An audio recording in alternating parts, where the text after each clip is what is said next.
Three concentric metallic spherical shells of radii r, 2r and 3 are given the charges q1, q2, q3 respectively. यहाँ पे जो है ना तीन ये है मतलब स्फीयर्स है यहाँ पे, इसका जो रेडियस है ना यहाँ पे r है, इसका रेडियस कितना था यहाँ पे 2r और इसका रेडियस कितना यहाँ पे 3r, ठीक है ना। यहाँ पे चार्जेस दे दिए q1, q2 एंड q3 के चार्जेस दे दिए. It is found that the surface charge density on the outer surface of the sphere are equal.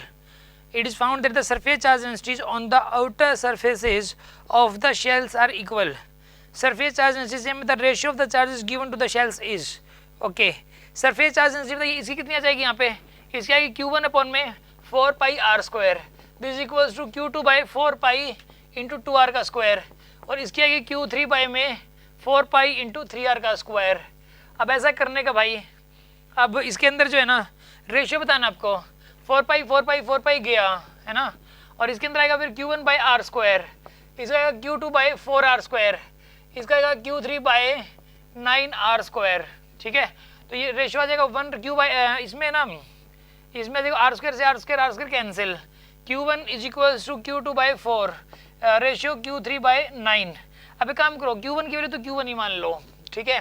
q2 की वैल्यू आ जाएगी 4q1 और यहाँ इसको और इसको इक्वेट करो, q3 की वैल्यू आ जाएगी 9q1, तो 1:4:9. This is the answer.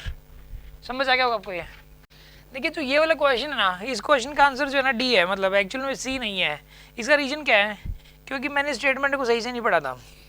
मुझे क्या लगा कि q1 जो है ना, देखो इसके अंदर और बाहर दोनों का मिला के चार्ज है और q2 इसका अंदर का और बाहर मिला के चार्ज है, मतलब टोटल चार्ज डेंसिटी उसकी बात कर रही है. अगर ये बोलता ना, इसने ऑन द आउटर सरफेसेस बोल दिया, ये ऑन द शेल बोल देता तो ये सही था. अब ऑन द आउटर सरफेस बोल दिया, ऑन द आउटर सरफेस बोल दिया तो हम ऐसा नहीं करेंगे.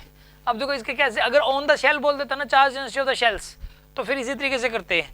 अब इसने आउटर सरफेस बोल दिया तो आउटर सरफेस बोल देते कि देखने का तरीका क्या होगा इसका, यहाँ पे चार्ज प्लस q1 है ना, तो यहाँ चार्ज होगा अंदर में माइनस q1, यहाँ पे हो जाएगा q2 प्लस q1, यहाँ पे होगा माइनस का q1 प्लस q2 हो गया, फिर यहाँ पे हो जाएगा q2 प्लस q1 हो जाएगा यहाँ पे, ठीक है ना.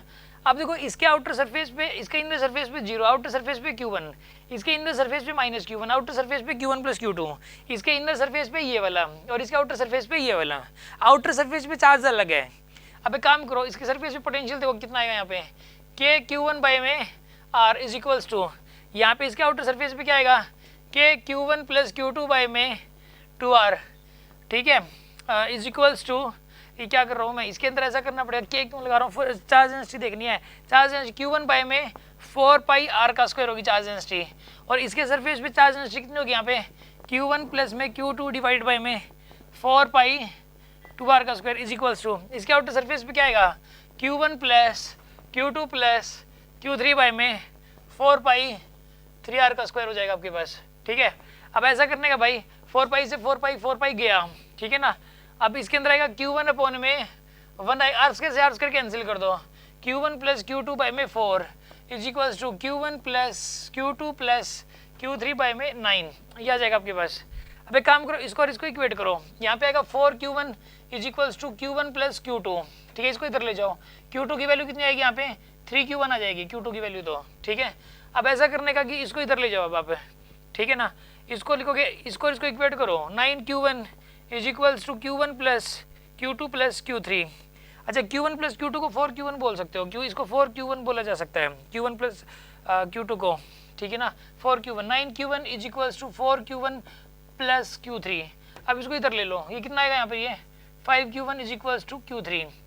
तो अब देखो q1 ratio q2 ratio q3, q1 की वैल्यू कितनी आएगी यहाँ पे 1, q1 की वैल्यू q1 ही है, q2 की वैल्यू कितनी है 3q1 और q3 की वैल्यू कितनी है 5q1, तो 1:3:5. आंसर क्या दे रखा है, बी दे रखा है ना, आंसर बी है ना, सॉरी डी नहीं है, मैंने डी गलती से बोल दिया था स्टार्टिंग में, बी आंसर करेक्ट है, ठीक है ना.